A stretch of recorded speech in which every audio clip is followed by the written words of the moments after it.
Bueno, vamos a comenzar con la mesa 17, que se titula Encuentros con Culturas Originarias de México. Nuestro primer expositor creo que no va a llegar, entonces vamos a empezar con Juan José Casas García, que es del Tecnológico de Monterrey, en la Ciudad de México, y que va a leer su ponencia Representación del Chichimeca en los relatos de viaje de los misioneros, siglos XVII al XVIII. Entonces tienes la palabra y 20 minutos. Muchísimas gracias.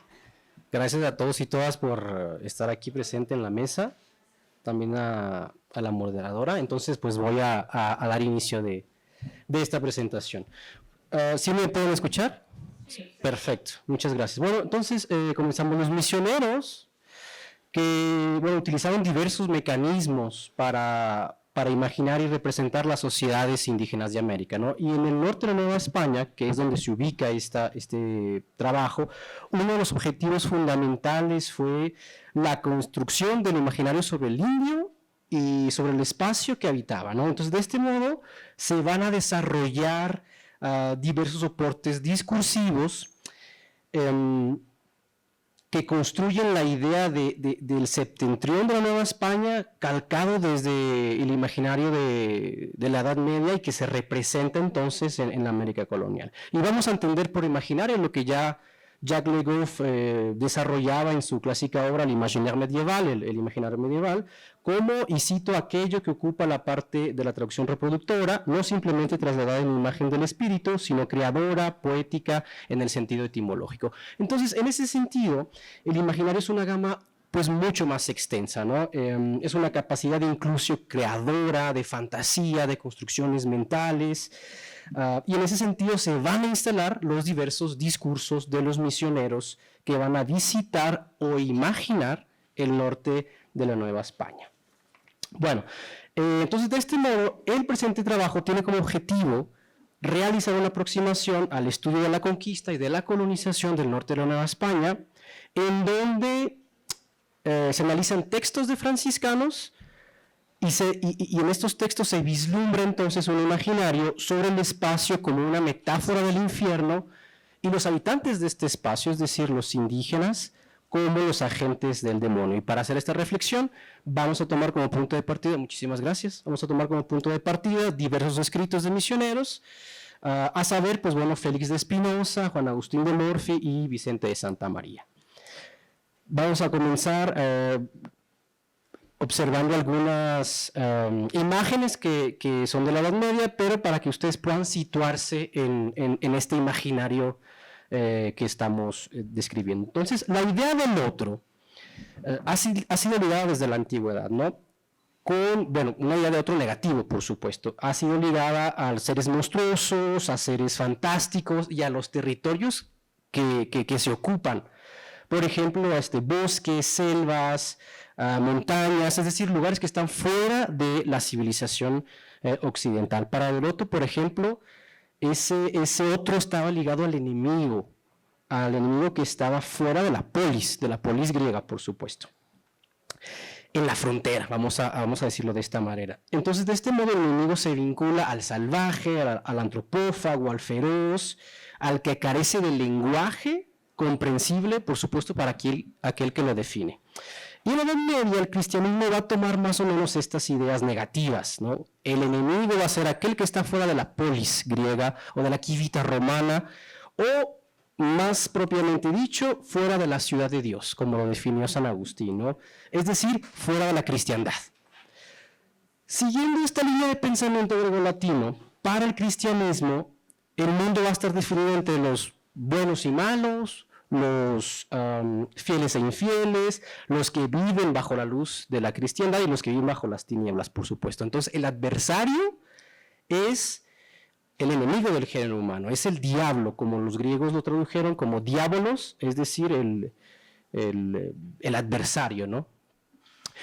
Para los ibéricos, ya de la Edad Media, el enemigo se va a encontrar fuera de la cristiandad y ese enemigo van a ser los árabes, que durante más de 800 años dominan la península ibérica, y una vez alcanzada la reconquista en 1492, se abre una expansión del cristianismo hacia América. Por lo tanto, este imaginario del que estamos hablando se exporta, el imaginario medieval se exporta y se va a configurar nuevas fronteras culturales donde se va a enfrentar el bien y el mal, ¿no? Entonces, podemos decir que la conquista de América se va a inscribir ideológicamente como una especie de prolongación de la reconquista, ¿verdad?, de España contra el Islam. Recordemos que algunos autores ya mencionaban la figura de Santiago en las batallas contra los indios.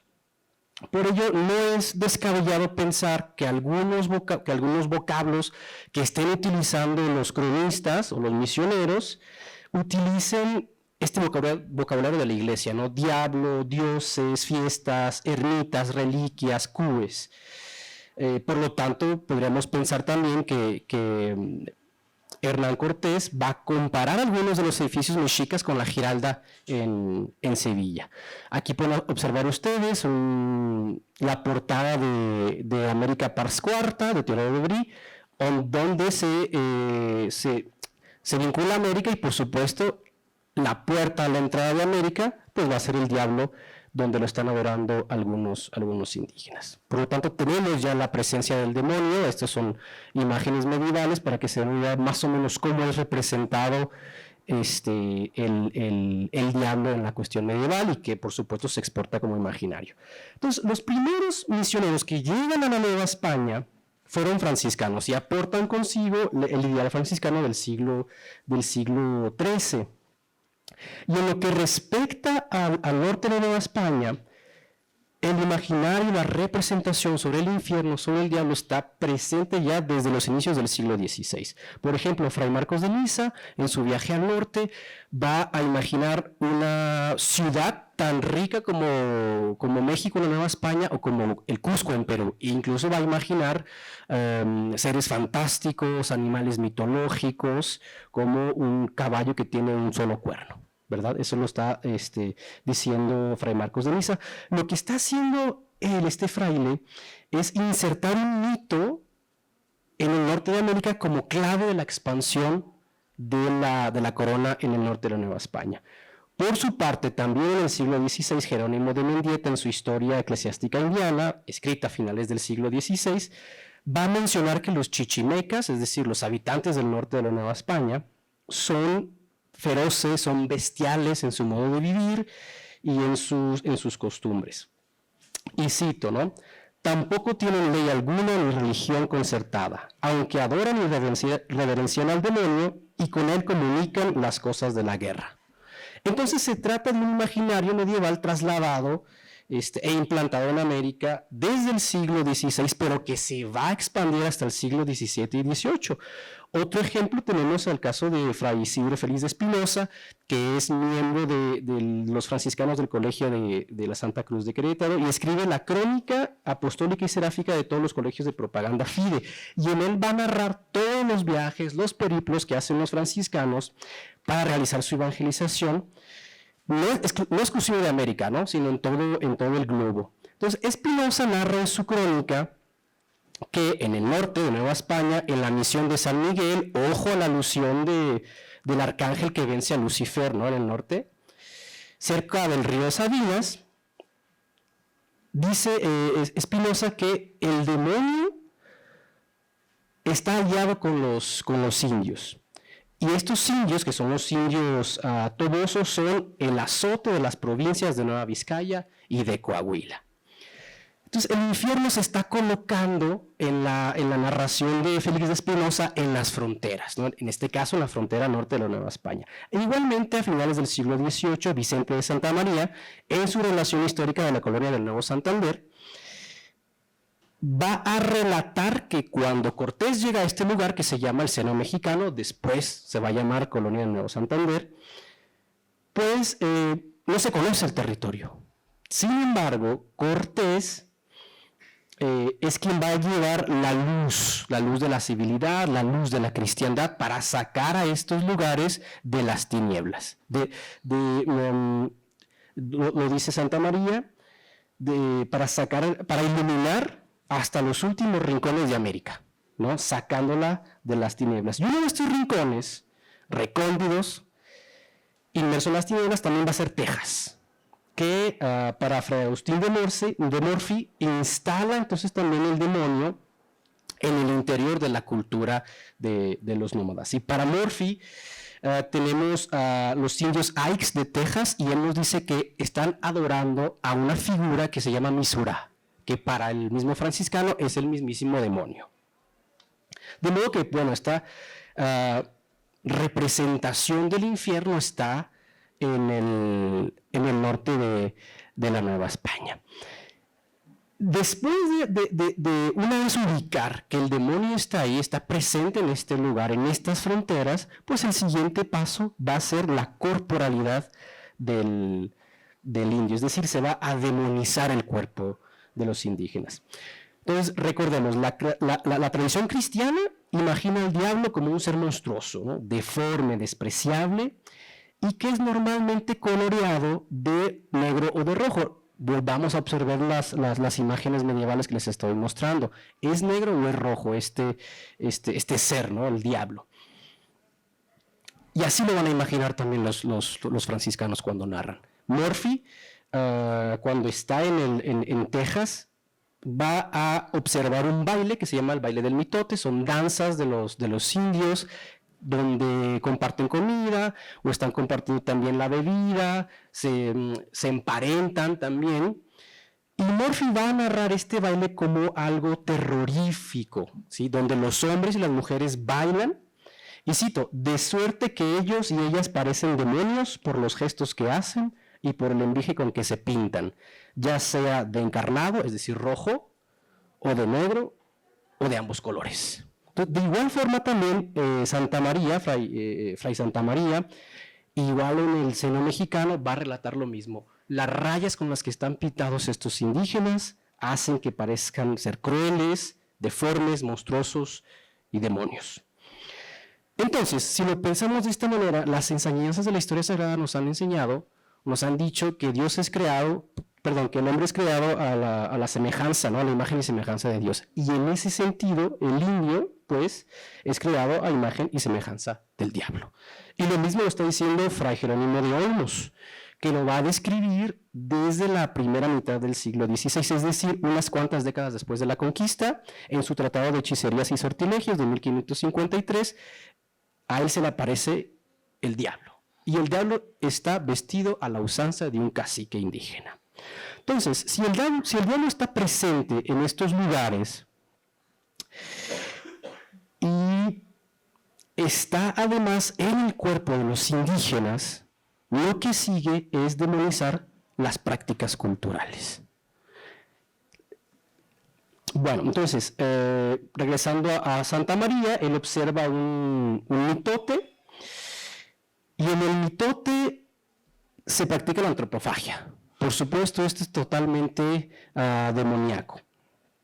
Además que se considera como una práctica lúgubre, horrorosa, y también va a demonizar las danzas, porque en este lugar que están danzando, como les decía, en algún momento nos cuenta Santa María que un viejo o una vieja comienza a hablar y les dice a los indios, no paren, porque si paran se va a aparecer el demonio. Y además está augurando el futuro.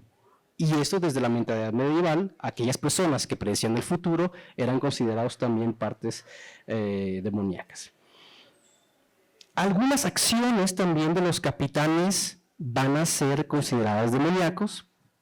Por ejemplo, Juan Agustín de Morphy para Texas nos dice que la figura del capitán para los indios de esta región no se hereda, sino que tienen que realizar ciertas hazañas que él considera demoníacas, como no comer en el bosque, herirse para provocarse la sangre. Entonces, vean cómo nos remite de nueva idea a ese lugar inhóspito que no se puede controlar, que está fuera de la civilización, que va a ser el bosque, y el color rojo que está evocando la sangre como espacio y como imagen del demonio. No solamente eso, sino que otra actividad, la más básica del abastecimiento de los chichimecas, de los nómadas, también va a ser demonizado, porque es la caza y recolección. Y Félix de Espinosa va a narrar que, y chequen las palabras, escuchen las palabras que él utiliza y él nos cuenta, el lobo infernal. El lobo infernal va a sacar, o con sus garras va a apartar el rebaño de las misiones, porque los indios salen a realizar la práctica de la caza y la recolección.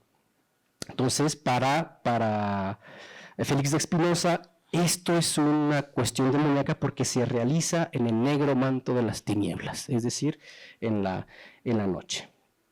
Igualmente, las prácticas sexuales van a ser demonizadas. Aquí tenemos el manual para la administración de los santos sacramentos del franciscano Fray Bartolomé García, donde va a utilizar diversos dispositivos para considerar ciertas actividades fuera de la norma y por lo tanto ligarlos a lo demoníaco, como la homosexualidad, la promiscuidad, van a ser algunas de estas cosas. Pues bien, en suma, el nómada va a ser relacionado como el enemigo del género humano, ¿sí? Tanto en sus aspectos físicos, en el lugar donde vive, va a estar relacionado con estas cuestiones. Observen estas imágenes son desarrolladas por Vicente de Santa María en esta obra que les mencionaba, Relación Histórica de la Colonia del Nuevo Santander, que observamos mitotes, y si pueden tal vez observar, en el centro estamos viendo una práctica de la antropofagia. Este también aparece en el mismo libro. Por lo tanto, para concluir, las actividades y el entorno de la vida de los indígenas van a ser estigmatizados, ¿sí? Se van a asociar territorios que no son civilizados a la usanza occidental, como los desiertos, las montañas, los bosques, se van a relacionar con lo infernal. Y los habitantes de estos lugares y sus prácticas con lo demoníaco. Entonces se utiliza el diablo para demonizar al otro y, por supuesto, para justificar aún más la conquista y la colonización de estos lugares. Ahora, nos hemos limitado solamente a analizar ciertas obras de la vasta obra franciscana, ¿verdad? Pero sabemos, por supuesto, que existen cartas, diarios de viajes, crónicas, obras literarias, no solamente de los franciscanos, sino también de otras órdenes que pertenecen al pensamiento cristiano, porque hemos encontrado el mismo proceso en los jesuitas, en los agustinos, en los dominicos y en los jerónimos alrededor del globo. Esta es una imagen de Fray Diego de Ocaña, jerónimo, que aparece en el libro Viaje por el Nuevo Mundo de Guadalupe Potosí, en donde Fray Diego de Ocaña, hablando de la nación de los calchaquíes en Paraguay, dice: no parecen sino figuras de diablos muy feos, y si están observando, están tatuados también con tatuajes negros y rojos, ¿no?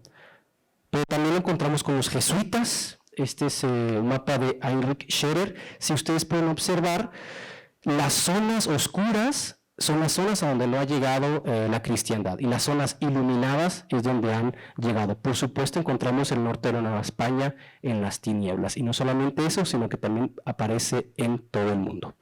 Se iluminan las zonas donde llega el catolicismo, digámoslo así, porque si pueden observar, Inglaterra se encuentra oscura, porque están el protestantismo, ¿no? Y otras partes, por supuesto, donde no han llegado los jesuitas. Si observan a Goa o Macao, están iluminadas porque ya llegaron ahí los misioneros católicos, por supuesto.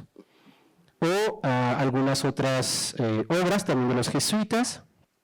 Se trata del martirio de Francisco Javier de Silva en el norte de Nueva España. No sé si lo alcanzan a ver, pero están acá interpretando, están comiendo a Cristo. Es una escena de antropofagia, y al fondo están golpeando la imagen de la Virgen María de Guadalupe.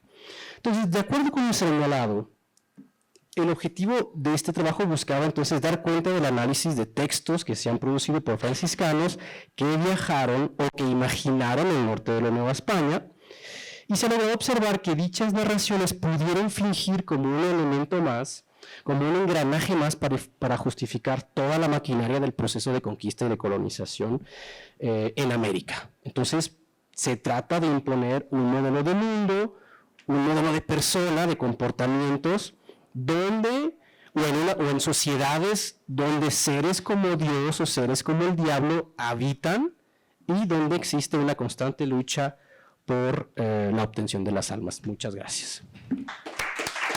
Exacto. Sí.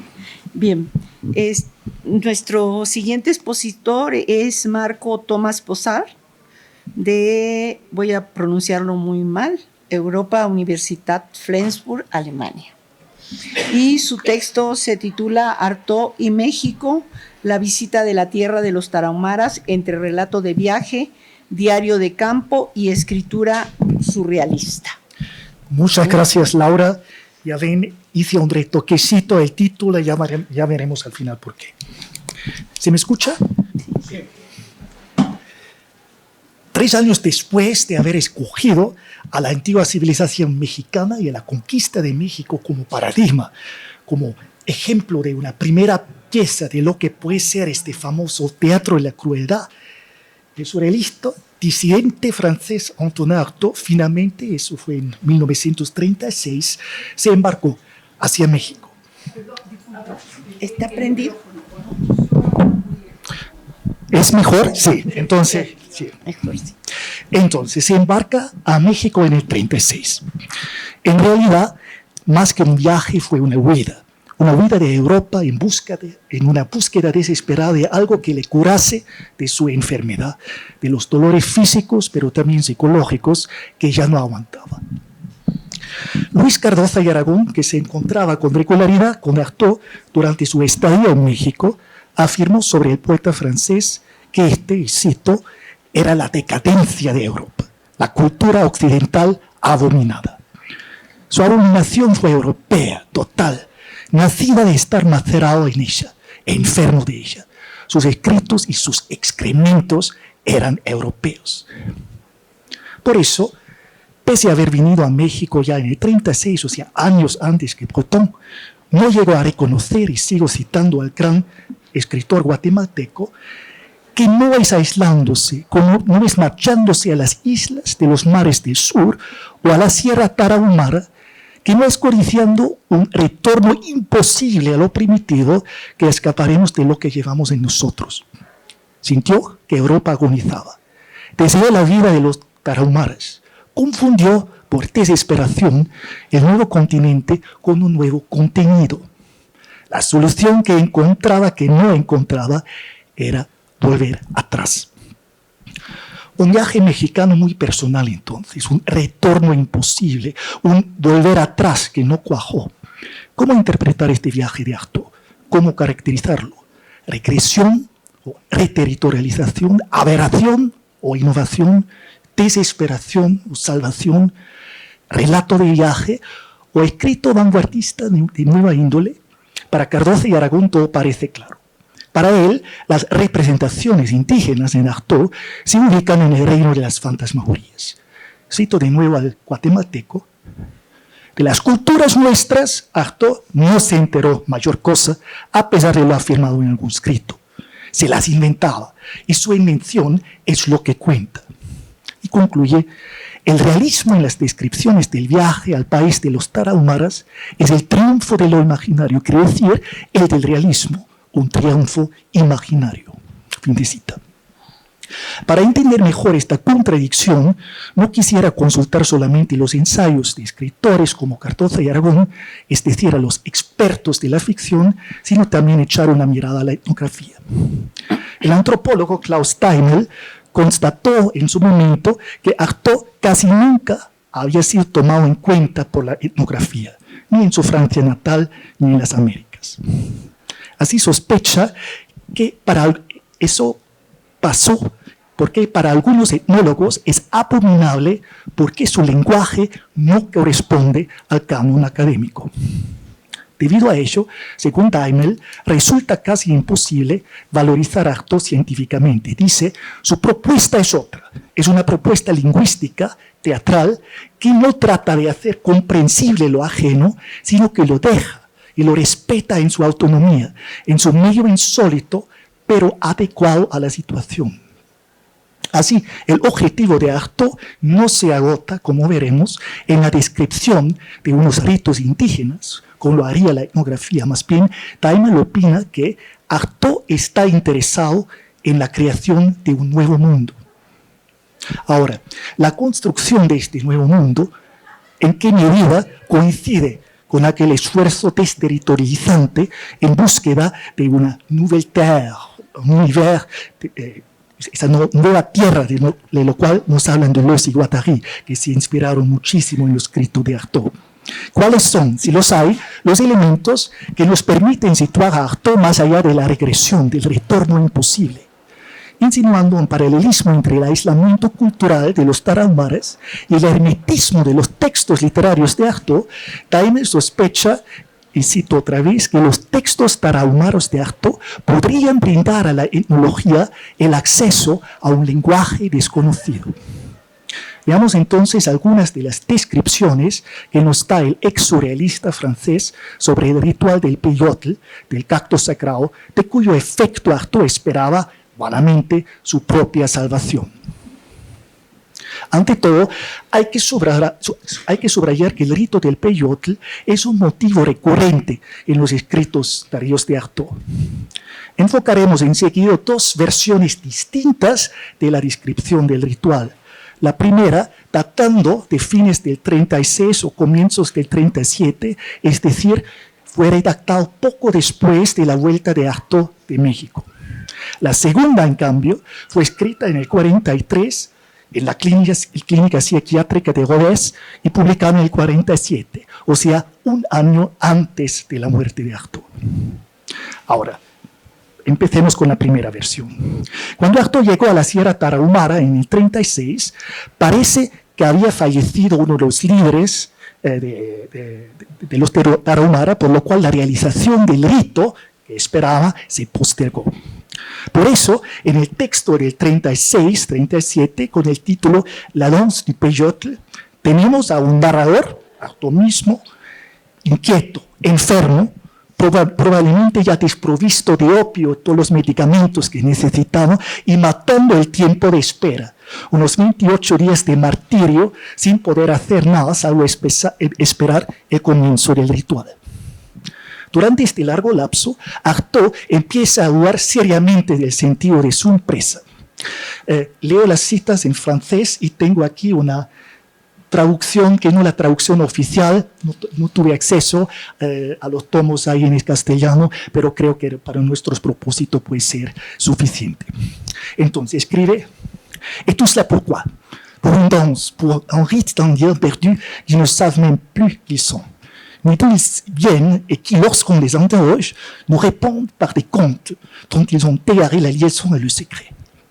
Quel faux pressentiment, quelle intuition illusoire et fabriquée me permettait d'attendre une libération quelconque pour mon corps.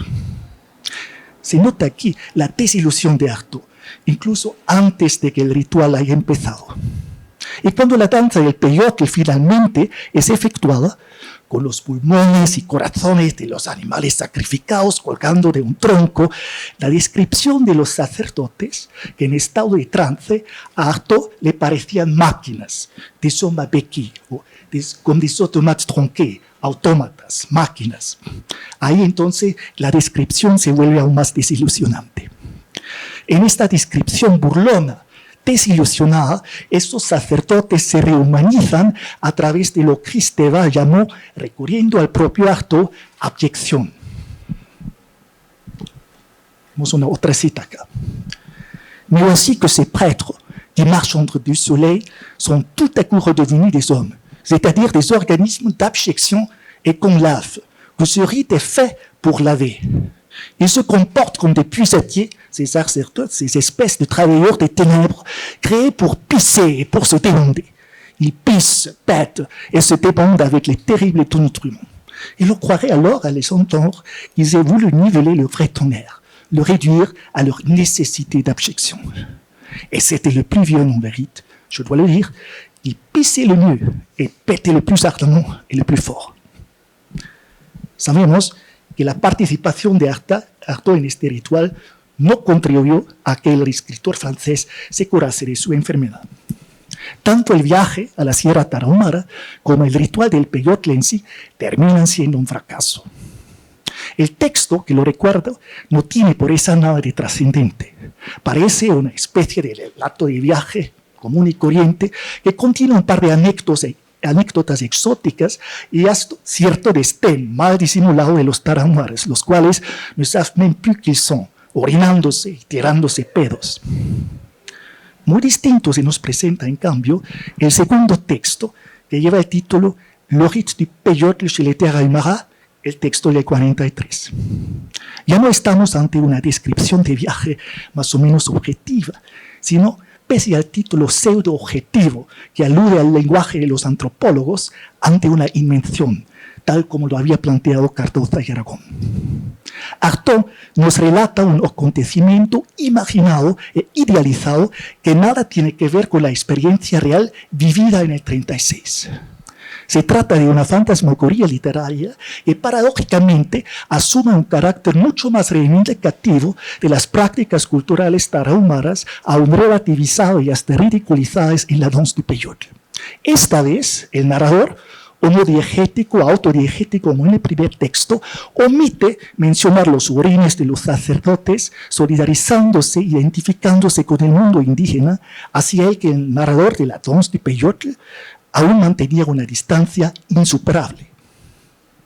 La invención o recreación literaria del ritual en le rite du peyote chez les Tarahumaras pasa de la descripción pseudocientífica a la performatividad imaginada, pero por eso a la vez vivida del narrador. Ahora bajo el efecto alucinatorio, también imaginario del peyote, parece olvidarse de todo lo que le rodea, de lo profano y asqueroso que tanto le llamó la atención al narrador de la danse du peyote, del primer texto. Comparte ahora la visión de los propios sacerdotes, de los chamanes, muy cerca del mystère même de toute poésie, et tomando ses rêves pour des réalités. C'est donc quoi le peyote ne vous laissera jamais sombrer. El peyote que posibilita la percepción de l'infini, la percepción del indefinido, del infinito, le hace experimentar al narrador una visión holística en la que lo corpóreo genera lo inmaterial, en la que los órganos producen escritura. Tenemos aquí otra cita un poco más larga. Ce qui sortait de Marat ou de Montfoy avait la forme des lettres, d'un très antique et mystérieux alphabet mastiqué par une énorme bouche, mais épouvantablement refoulée, orgueilleuse, illisible, jalouse de son invisibilité. Et ces signes étaient balayés en tous sens dans l'espace pendant qu'il me parut que je montais, mais pas tout seul. Aidé par une force insolite, mais beaucoup plus libre que lorsque sur la terre j'étais seul. À un moment, quelque chose comme un vent se leva et les espaces reculèrent. Du côté où était Marat, un vide immense se creusa et se peignit en gris et rose comme la rive de la mer. Et au fond de ce vide apparut la forme d'une racine échouée, une sorte de cheveu qui aurait eu à son sommet 3 branches surmontées d'un E triste et brillant como nuit. Lo más insólito en este pasaje que les inspiró a Deleuze y Guattari el concepto del cuerpo sin órganos es que la constitución del sujeto, de la identidad inmaterial del yo, el je en francés como raíz en forma de las letras J y E, el yo, ¿no?, arraiga en el cuerpo, siendo una abyección del hígado y del bazo. Y tal como las letras significantes son los cuerpos de las ideas significados abstractos y abyectos, el nacimiento de la escritura a través del cuerpo pone en tela de juicio el dualismo platónico cristiano entre cuerpo y espíritu. Ya no existe jerarquía alguna entre los dos, igual que la focalización del texto de Artaud resulta nivelada. El yo, el narrador, se ubica a la misma altura que los chamanes estáticos del Yoshikuri, por lo cual se produce la paradoja de que la focalización de le rite du peyote chez les Tarahumara cambia de una focalización externa inicial en que el narrador aún no iniciado sabe menos que los indígenas y sacerdotes tarahumaras a una focalización interna tras haber consumado el peyote. Y al mismo tiempo, el estado de evidencia alcanzado en el momento en que se establece esa focalización interna equivale al estado del narrador omnisciente. Es decir, estamos ante una especie de focalización cero colectiva en que ya no hay ningún narrador que sepa más que las demás figuras que describe. Se trata de una focalización cero exenta de jerarquías narrativas. Es una constelación bastante paradójica. En contradicción abierta al teorema de la inorganicidad que caracteriza, según Peter Berger, la escritura y el arte vanguardista, la categoría de lo orgánico corporal es de suma importancia en Artaud. Artaud reivindica un monismo materialista espiritual a la vez y cree encontrarlo en las culturas neoeuropeas como las mexicanas. En face de la culture de l'Europe, qui tient dans ses textes écrits et fait croire que la culture est perdue si les textes sont détruits, je dis qu'il y a une autre culture sur laquelle d'autres temps ont vécu, et cette culture perdue se base sur une idée matérialiste de l'esprit. Il y a de par le monde aujourd'hui un courant qui est une revendication de culture, revendication d'une idée organique et profonde de la culture qui puisse expliquer la vie de l'esprit. J'appelle culture organique une culture basée sur l'esprit en relation avec les organes. Et l'esprit baignant dans tous les organes et se répandent en même temps. Este organicismo, basado en la postura que toute culture s'appuie sur la race et sur le sang, le asigna a las culturas indígenas mexicanas, en este caso, una función extraordinaria. Surge así un discurso problemático, reterritorializador y americanista que parte de estos dos conceptos controvertidos de raza y sangre, pero implicando un contramovimiento frente a la culture racionaliste de l'Europe qui a fait faillite. Así, Artaud déclare haber venido sur la terre du Mexique chercher les bases d'une culture magique qui peut encore jaillir de force du sol indien. Es cierto que esa solución que encontraba o que no encontraba, según Cortázar y Aragón, de volver atrás es una utopía. Pero dadas las circunstancias personales en las que se encuentra Artaud, es una utopía legítima. Ya había mencionado que Artaud escribió este segundo imaginario relato de viaje en el manicomio de Rodez.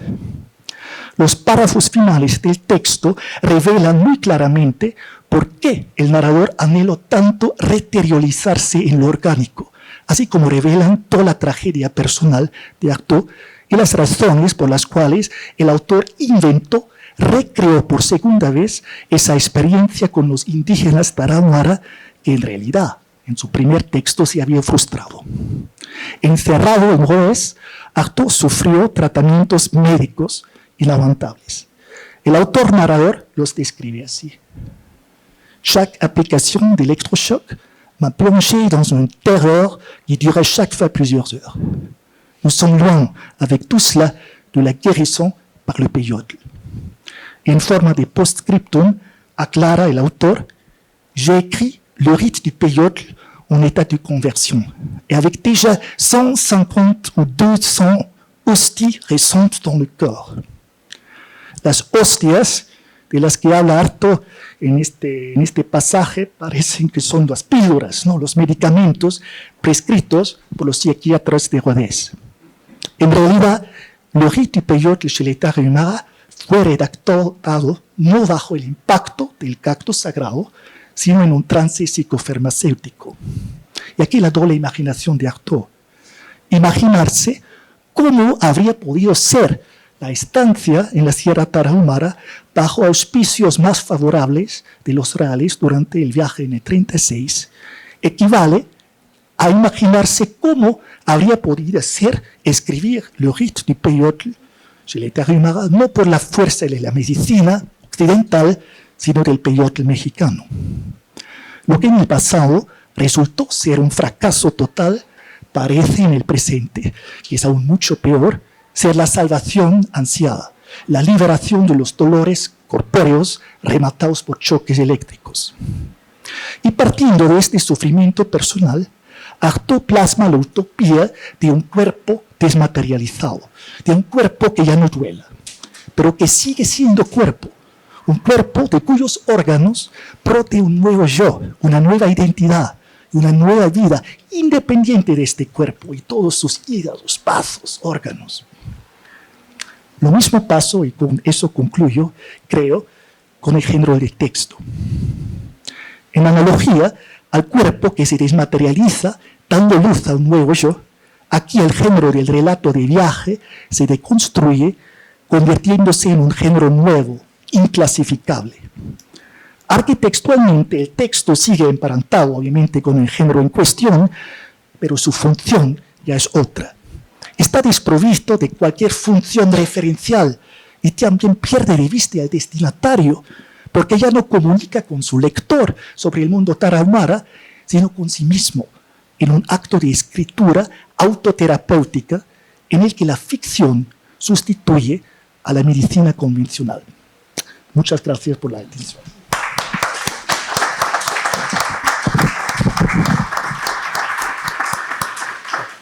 Bien, tenemos tiempo para preguntitas. Si quieres pasar para acá, Juan José, por si hay preguntas.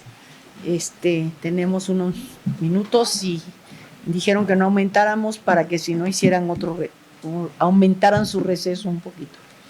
Entonces, no sé, ¿hay preguntas? Sí. En el caso de...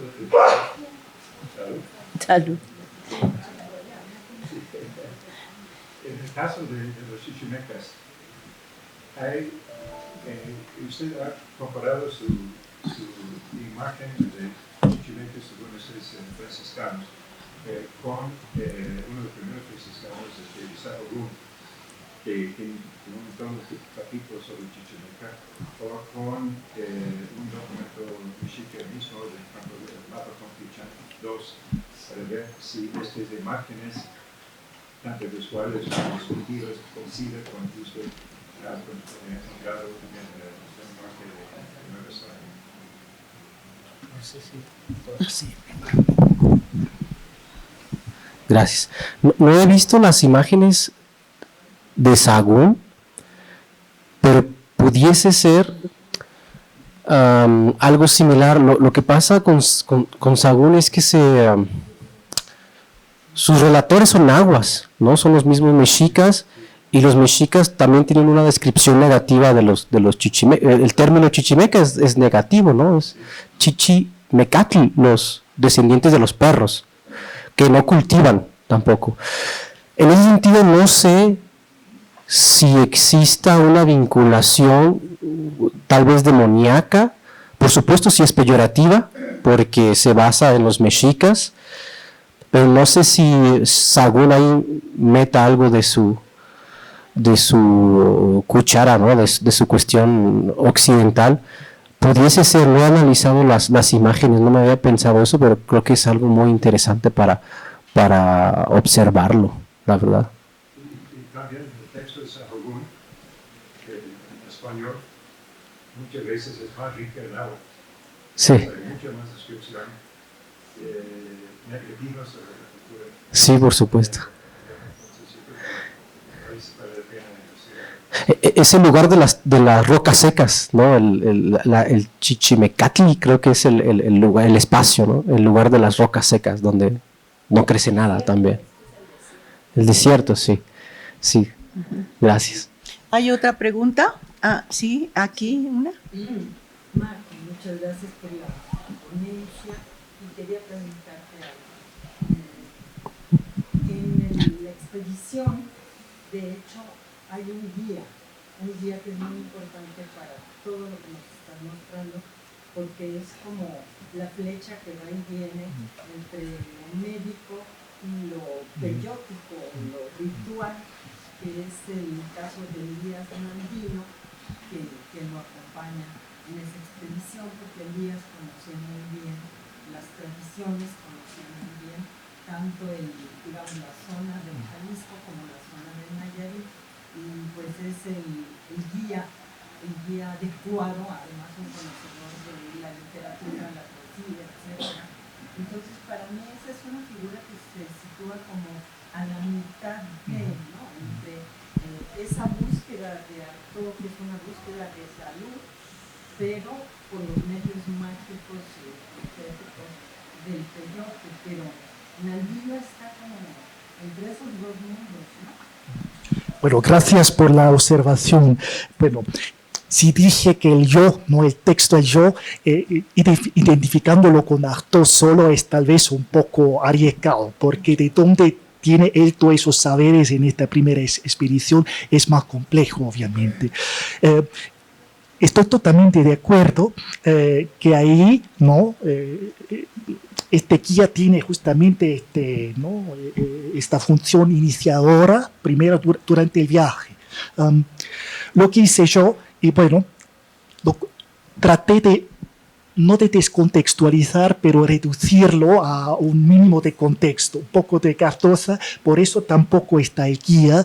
Me permití, de hecho, ¿no? el lujo de hacer una relectura bastante hermenéutica, un close reading. Y en estos textos ahí, ahorita habría que ver, según recuerdo, en esas dos versiones, por lo menos en la segunda, que es la más interesante, de hecho, ya no aparece, ¿no? O sea, es un texto totalmente concentrado, es un texto egómano, pero al mismo tiempo holístico, ¿no? O sea, es la autoterapia, ya no, la realidad ya no le importa, sino la imaginación.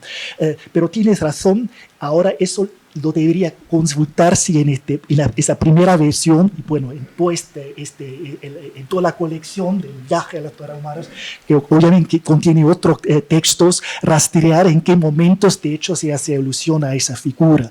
No te lo podría decir así de memoria, ¿no? ¿No? Pero es, digamos, como la carta de salvación que él lleva. Por si algo sale mal, yo llevo al médico, pero que es un médico que a la vez está metido en todos estos rituales. Sí, no, gracias por la observación, ¿no? Lilianet. Sí, un poco continuo. Bueno, felicitaciones por estas magníficas presentaciones.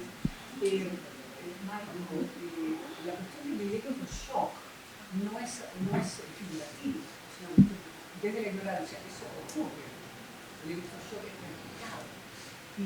Tienes que hablar ahora con las lluvias. No se oye. Claro, deberíamos tener también el micrófono. Digo que el electroshock no es figurado, es una práctica constante para él por cuestiones de salud o... No, bueno, dije que todo es imaginación, pero esta parte no, es el postscriptum de electroshock. Ahí también, habría que diferenciar también un poco, ahora por eso también el término autoterapia en la modificación del título, sería injusto reducirlo todo a este tratamiento con electroshock. Ahora se me escapa, creo que Gaston Ferdinand, algo así, su psiquiatra en el manicomio del Rodez, tenía una doble estrategia. Los choques eléctricos, por un lado, eso sí, no es ninguna invención y sufrió, pero por el otro lado, y de ahí ese segundo texto es producto de eso, el psiquiatra responsable también creía como contraparte en la escritura autoterapéutica. Entonces, sería injusto reducirlo solamente a esta violencia física.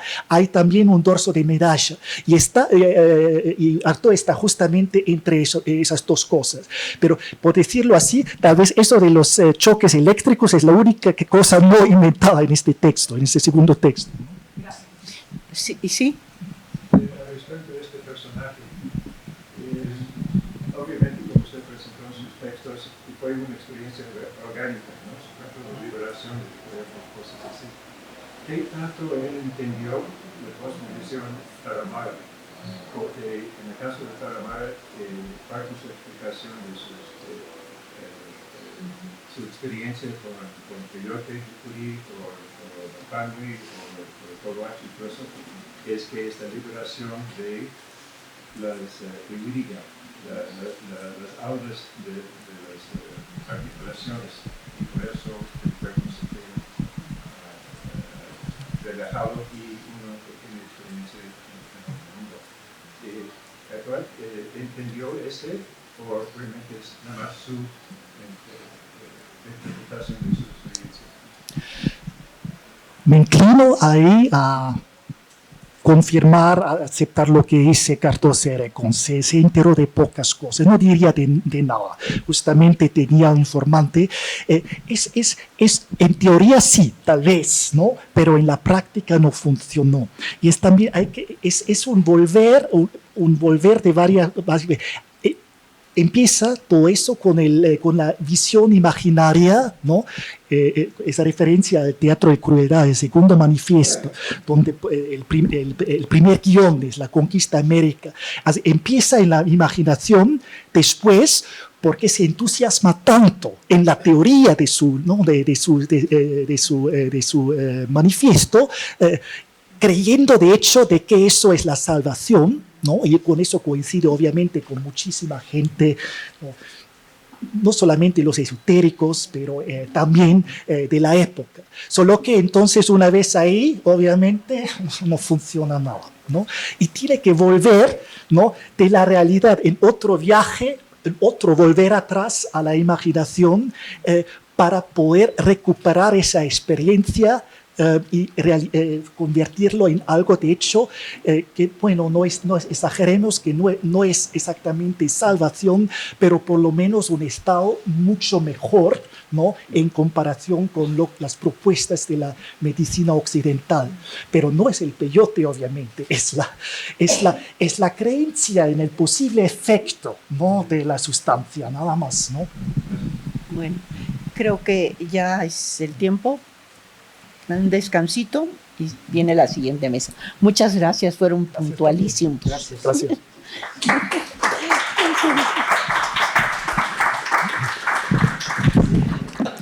Ok, partimos. Aquí vamos. Con esta mesa número sección de viajeras. Tenemos a 3 personas. Nuestra primera exponente es Berenice Romano Hurtado, de la Universidad Autónoma del Estado de México. Se titula su presentación Autobiografía del algodón, de Cristina Rivera Garza, escritura geológica de viaje y memoria. 20 minutos contados. Aquí vamos. Ya llevamos 3 segundos. Aquí, por favor. Sí, sí. Muchas gracias. Buenas tardes a todos, entonces me apuro. Bueno, empiezo con un epígrafe de Cristina que dice: se necesitan palabras extrañas, palabras de otros, palabras de definición y traducción, palabras que vienen desde lejos para contar esta historia de otros como mía o mía como de otros. Todo lo que nos ha antecedido nos marca, toda marca de apariencia personal tiene una genealogía que le pertenece a grupos enteros. Esta es la historia de mis abuelos abriéndose paso entre matorrales y huizaches, lodo, culebrillas, tiempo.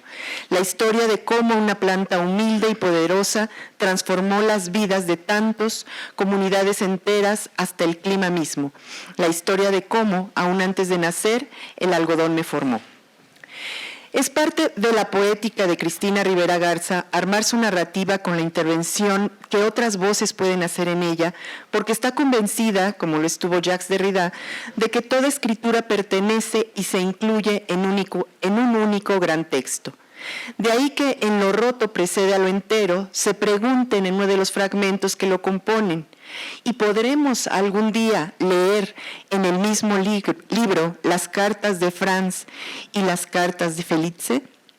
De ahí que la mención a las palabras extrañas, esas palabras de otros a las que se refiere la autora en la cita, que no solo son la voz de otros, sino pedazos de historia que, sin darnos cuenta, dejan huella. En particular, en Autobiografía del algodón, sucede en un doble movimiento, ya que no implica únicamente el gesto recurrente de la autora de invitar a otras escritoras y escritores a dialogar en sus libros, sino que esta vez la marca que le dejan esos otros, como señala, es una marca personal. La historia no invita, como escribe también en Lo roto precede a lo entero, a descubrir lo otro en mí. Me compele, en cambio, a producirme como otro, de la otra. Por ello, en este relato, va en busca de los vestigios de los campos de algodón, que son los que cobijan la historia de sus abuelos. La imagen que detona la narración de Rivera Garza muestra que muy cerca de la frontera norte, en algún momento se cruzaron José María Rivera Dóñez, el abuelo paterno de la autora, y el escritor José Revueltas, quien había sido enviado por el Partido Comunista para ser testigo de la huelga que había estallado en un pequeño poblado llamado Estación Camarón y que el escritor relataría posteriormente en El luto humano. Cristina Rivera Garza se reconoce a sí misma como nómada. Los viajes y el transitar por distintas ciudades forman parte de su proceder en la escritura, que se hace de los hallazgos de su investigación por ese caminar continuo. El trabajo de campo que realiza, la búsqueda de huellas y archivos, la llevan en Autobiografía del algodón a reconstruir un pasado personal y familiar que a su vez cuenta un pasaje histórico de la frontera, de la frontera norte de México. En este texto narra que los poblados tienen nombre de estación porque son lugares de paso. Están entonces marcados por el viaje, por el continuo transitar de sus pobladores que siempre se hallan en movimiento buscando mejores condiciones de vida. El Dorado de Rivera Garza es Estación Camarón, que es llamada así, dice, por el color rojizo que se desprende de las aguas de un río. Ahí comienza su relato y es hacia allá donde se dirige cuando decide contar esta historia, que inicia imaginando la llegada de José Revueltas y su sorpresa al encontrarse con los sembradíos de algodón, el oro blanco.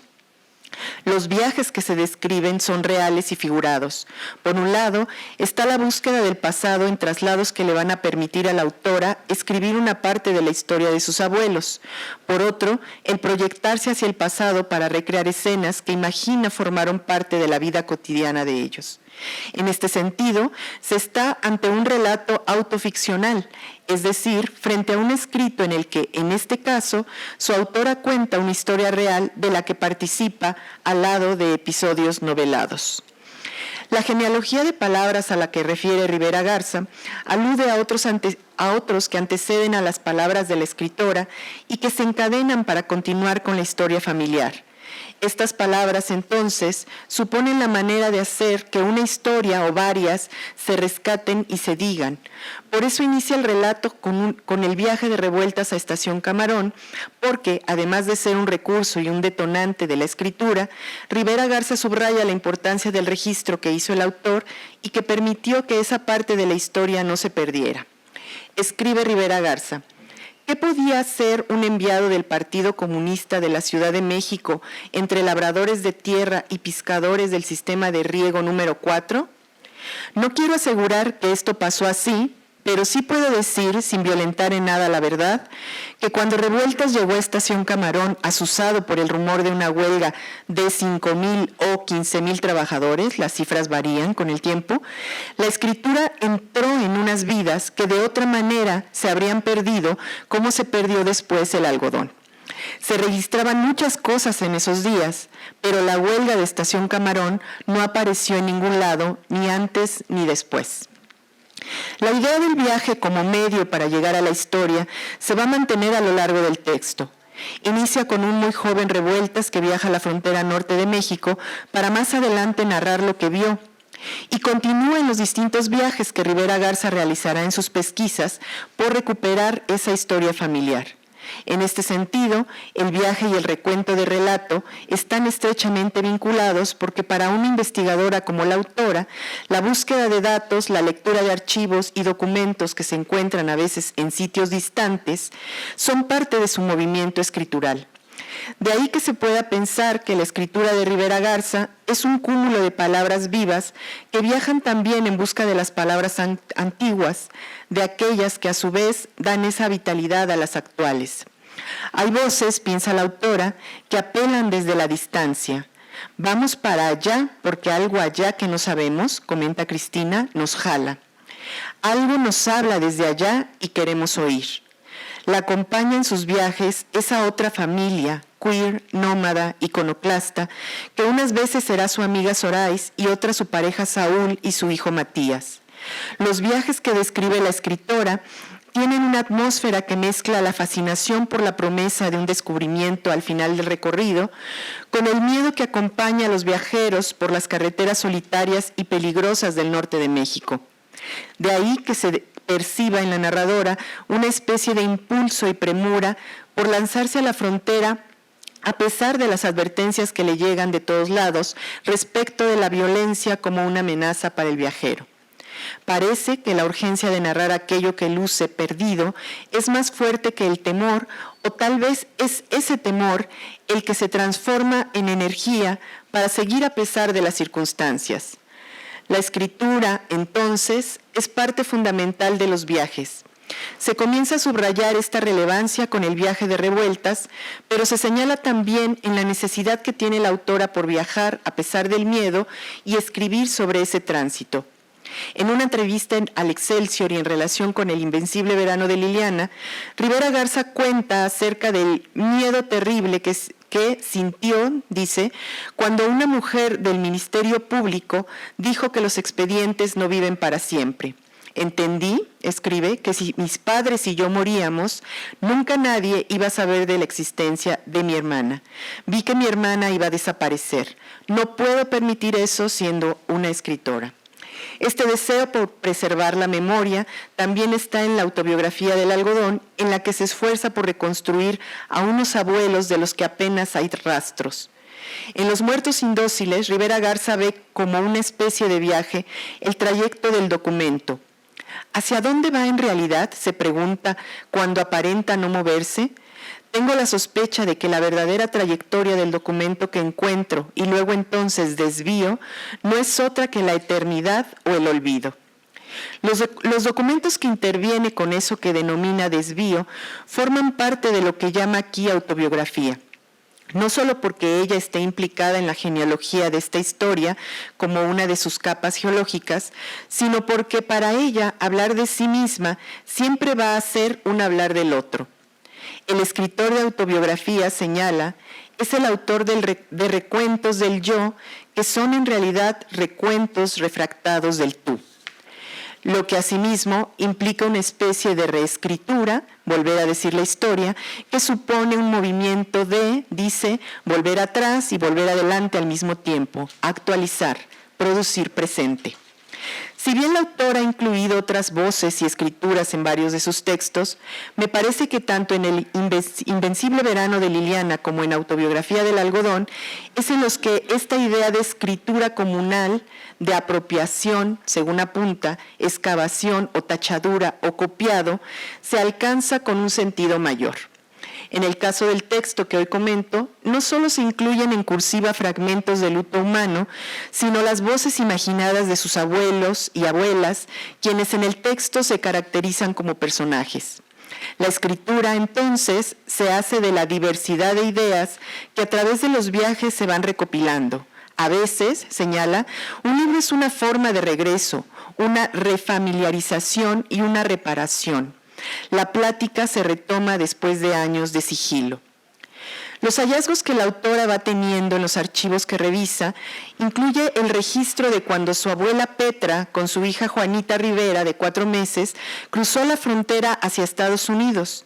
El documento incluye una fotografía en el que apenas se distingue la imagen de las dos en blanco y negro y con algunas manchas de humedad. Puedo decir que para Rivera Garza es importante rescatar de la escritura su calidad de artificio como una de sus bondades. En este libro no solo se ve en el juego intertextual con la novela de Revueltas o con la hibridez de género y la autoficción, sino también con los paratextos que incluye de los documentos de su abuela Petra o la inclusión de mapas que señalan la ubicación de Estación Camarón respecto de la frontera, aunque ambos pueden considerarse documentos del plano de lo real, evidencias históricas, al momento de insertarse en el texto literario se modifican y acompañan a la ficción para que, de una forma recíproca, se intervengan. es decir, tanto la fotografía como el registro, que dan un sentido de realidad y veracidad, son documentos que dentro del texto se modifican al ser parte de la identidad de un personaje que, aunque se nos dice que fue real, en el libro está novelado. Por otro lado, el documento real también está en una especie de estado intermedio cuando la autora le dice a las lectoras y lectores que los datos que contiene el registro, así como las fechas de nacimiento y muerte de Petra en su lápida, son falsos. En este sentido, la fotografía y el resto de los documentos reales permiten que la ficción se cargue de cierto grado de realidad a pesar de tener datos novelados. La ficción, en este caso, también se ve intervenida al fundamentarse en documentos e imágenes de archivo, es decir, con un valor histórico. Entonces, podemos decir que para Rivera Garza, el artificio de la escritura no supone una pérdida en lo histórico, por donde pudiera pensarse que aquello que se lee es falso y por lo tanto inútil como recuento real, sino que permite duplicar el sentido que carga. Esto queda muy bien representado con las fotografías que la autora incluye a mitad del libro, en un papel blanco, brillante y a color, distinto al resto de las páginas. Son imágenes que ella captura en sus viajes y que tienen características particulares porque hay una especie de reduplicación donde se muestra una imagen del espacio real con la ficción por encima. Es decir, con imágenes que se agregan a las fotos originales para sumar al paisaje automóviles de la época, una máquina de tren o personas que parecen fantasmas. Se da un movimiento en el que aparenta una imagen irreal, pero que al representar un espacio real y agregársele detalles propios de esa realidad del pasado, integrados en el presente, pone esas imágenes de vuelta a la realidad histórica. Las imágenes entonces son fotografías que Rivera Garza toma de los sitios a los que llega en su viaje y encuentra ya vacíos, y las interviene con trazos, colores, texturas y demás matices que duplica en su ficción porque ya ha sido intervenida, al poner encima otra imagen y entonces tomar la fotografía que vemos en el libro.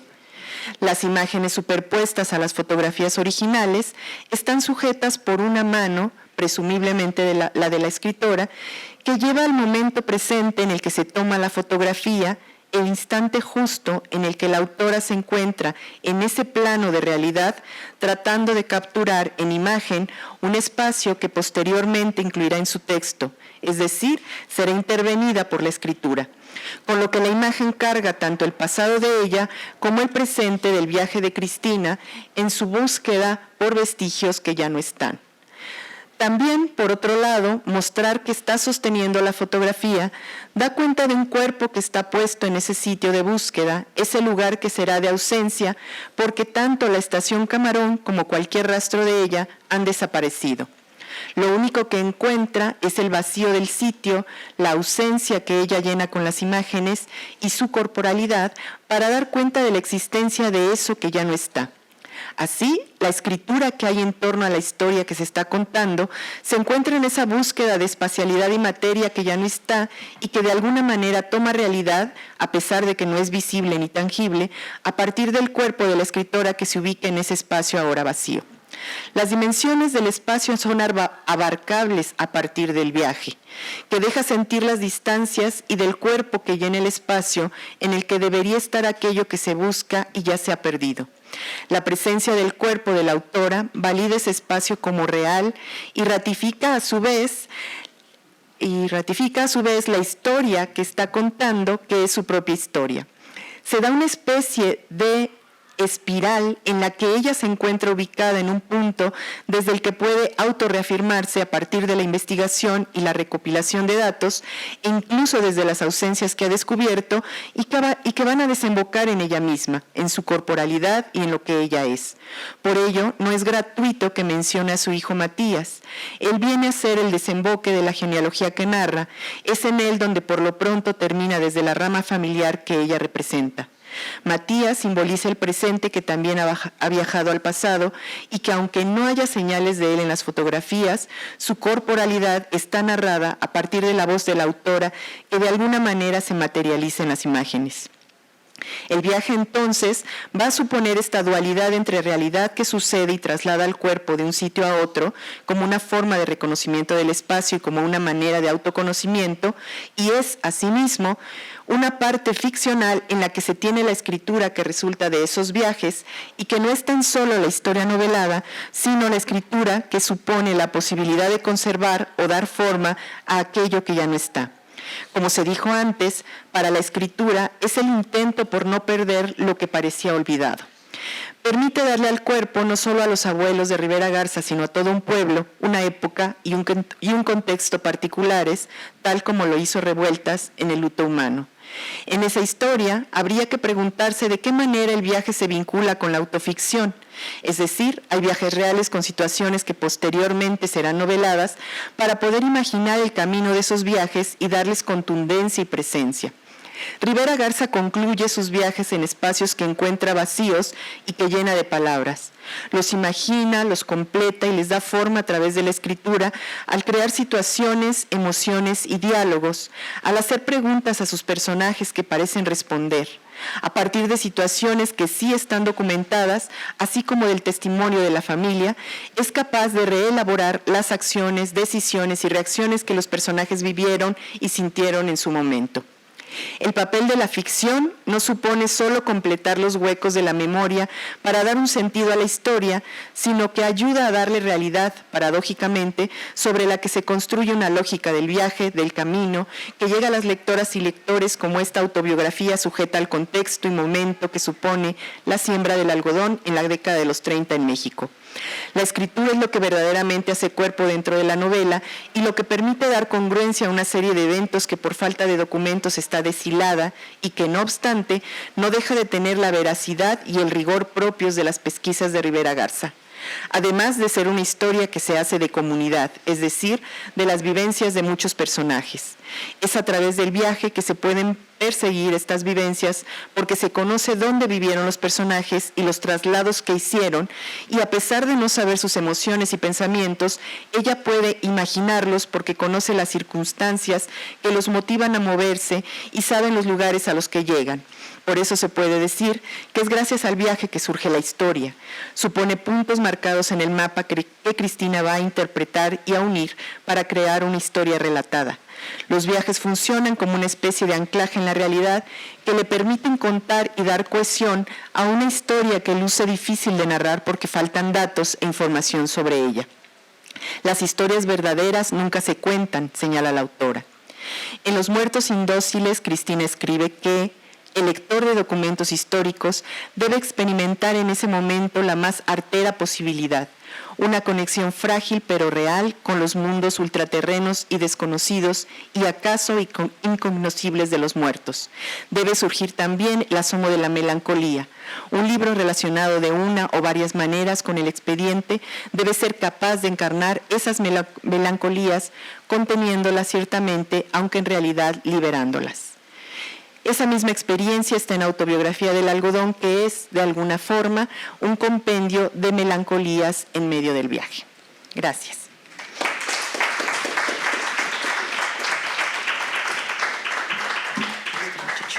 Sí. Muchas gracias, muy a tiempo. Perfecto, ha cumplido, pero como un reloj. Gracias, Berenice, por tu interesante algodón. Escucharemos ahora la ponencia de Laura Cázares Hernández, de la Universidad Autónoma Metropolitana Iztapalapa, México. Se titula su presentación Viajes de encanto y desencanto. Ceniza en la boca, de Brenda Navarro. Brenda Navarro nació en la Ciudad de México en 1982. Socióloga, economista, feminista, correctora editorial, estudió aquí en la UNAM y en 2015 se trasladó a España con su compañero español. En Barcelona hizo un máster en estudios de género, mujeres y ciudadanía y ha trabajado en diversas organizaciones no gubernamentales relacionadas con derechos humanos. En 2019 se establecieron en Madrid, donde trabajó en una fundación relacionada con temas de migración. Diré que en ella se cumple lo que señala Sergio Pitol. Cuando el exilio es voluntario, la estancia en el extranjero no se concibe como destierro. La distancia de la patria lejana puede ser favorable para la creación literaria o artística. Hasta ahí la cita. Aunque ya había publicado cuentos en revistas y antologías, su gran éxito lo tiene con la novela Casas Vacías, que salió digital en 2018 y ya fue impresa en 2019. Esta novela recibió el English Pen Translation Award en 2019 y el Premio Tigre Juan en 2020. Publica su segunda novela en 2022, Ceniza en la boca, la cual recibió el Premio Cálamo en Zaragoza en la categoría de Libro del Año 2022. Igual designación le concedieron las librerías de Madrid el mismo año y también obtuvo el Premio Arzobispo Juan de San Clemente en 2023, un premio que se da al fomento de la lectura entre bachilleres.